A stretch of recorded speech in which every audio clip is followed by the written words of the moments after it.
ಕಾರಣವಿಲ್ಲದೆ ಮುಖ್ಯಮಂತ್ರಿ ಬಿಎಸ್ ಯಡಿಯೂರಪ್ಪ ಅವರು ಕರ್ನಾಟಕ ಕ್ರೈಸ್ತ ಅಭಿವೃದ್ಧಿ ನಿಗಮವನ್ನು ರದ್ದುಗೊಳಿಸಿರುವ ನಿರ್ಧಾರವನ್ನು ಪುನರ್ ಪರಿಶೀಲಿಸಬೇಕು ಎಂದು Christian forum for human rights Udupi ಇದರ ಕಾರ್ಯದರ್ಶಿ ಪ್ರಶಾಂತ್ ಜತ್ತನ್ ಆಗ್ರಹಿಸಿದ್ದಾರೆ.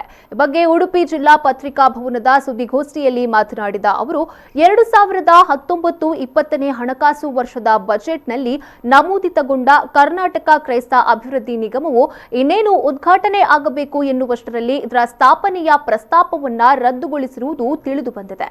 ಇದರಿಂದ ರಾಜ್ಯದ ಕ್ರೈಸ್ತ ಸಮುದಾಯದ ಕನಸುಗಳು ನುಚ್ಚುನೂರಾಗಿವೆ.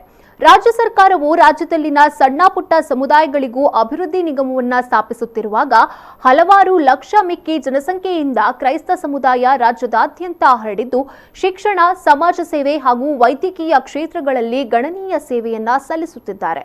ಇದೀಗ ಸಮುದಾಯವನ್ನ ಕಡೆಗಣಿಸಿದ್ದು ರಾಜ್ಯದ ಕ್ರೈಸ್ತರಿಗೆ ನಿರಾಸೆಯನ್ನುಂಟು ಮಾಡಿದೆ.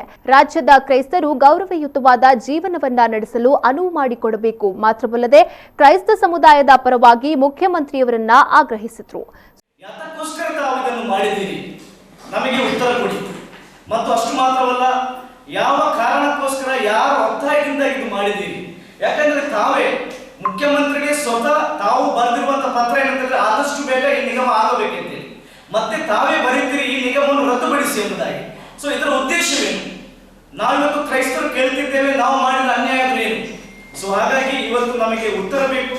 ಉತ್ತರ ಮಾತ್ರ ಅಲ್ಲ, ನಮಗೆ ನ್ಯಾಯ ಕೊಡಿಸಬೇಕು. ಆದಷ್ಟು ಬೇಗ ಈ ಕ್ರೈಸ್ತ ಅಭಿವೃದ್ಧಿ ನಿಗಮವನ್ನು ಸ್ಥಾಪಿಸಬೇಕಂತೇಳಿ ನಮ್ಮ ಇಡೀ ಸಮುದಾಯದ ಪರವಾಗಿ ನಾವು ಕೇಳಿಕೊಳ್ಳುತ್ತಿದ್ದೇವೆ.